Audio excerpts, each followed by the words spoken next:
Did you know that the Architectural Glass and Metal Technician Certification Program has added Learnglazing to its list of continuing educational resources? If you're a glazier, I'm sure you know by now that getting certified with AGMT is no easy task. First, you have to have enough experience under your belt hitting 7,500 hours of field experience. Then, you have to prove your skills and knowledge in both a written and practical test. That also means that you know that having this certification is like a badge of honor that's recognized by the industry for all of your hard work, setting you apart from the rest.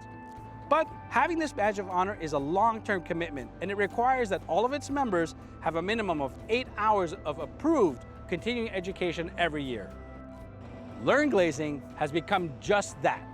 If you're already certified, you can now take our training to meet the continuing education requirements.